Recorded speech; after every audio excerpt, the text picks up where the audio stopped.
pasensya na mga kakulat sa lahat. Magre-react po tayo for good reaction from Sophronio Vasquez na sa kanyang story dito sa yun, maganda rin talaga yung kanyang nangyari from rejection to direction.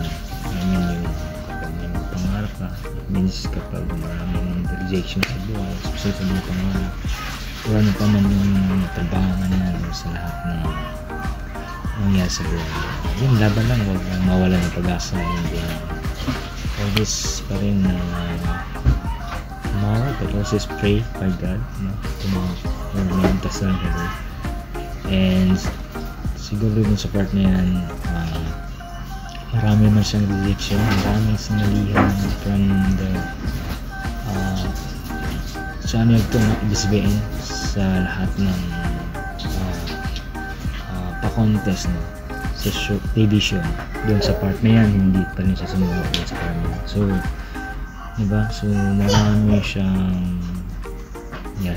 Kalat lang na sa sinabi ni Ray Valerian. Napaka-alata. Siya yung gagawa sa kanyang swerte.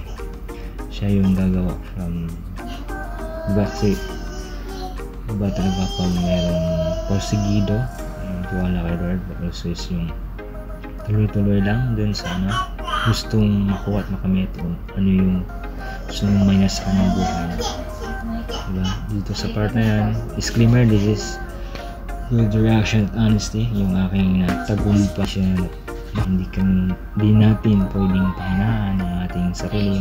But also, marami po sa lahat na appreciate and yun lang po. At rejection to direction. Dinadirect by plan of God, but she's always in you. Laging siyang kasama. So marami po salamat. Pasensya na kung nalilit niyo yung aking upload. And sa lahat ng dun sa part na yun, first Filipino and Asian USA na Asian na nag-champion. So maraming salamat sa lahat.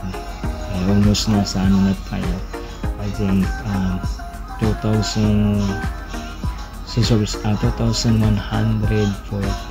So maraming po salamat sa lahat na nakasubayba at pinakilig ng aking sa mga ginagawa ko from vlog, content, process, sharing by Lord of God. Nakabuti ng Diyos sa buhay natin sa araw-araw. Laban lang sa buhay. But also, ano yung kakasiya, but also is all pray to Lord. Kung ano yung mga pangarap sa buhay na hindi tayo pwede pangalan.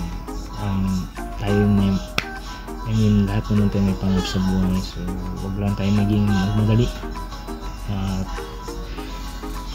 yung i-embrace yakabin yung bawat nangyayari sa buhay, matuto, and siyempre always trust in the Lord sa lahat ng kanyang mga plano din.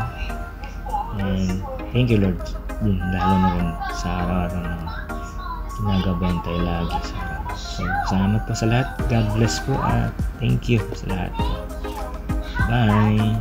Din kung hindi pa kayo nakasubscribe sa aking channel, please like and comment, follow and subscribe, bill all para lagi kang updated sa aking mga vlog at mapaluma at bago. Maraming salamat. Ulitin po, God bless po.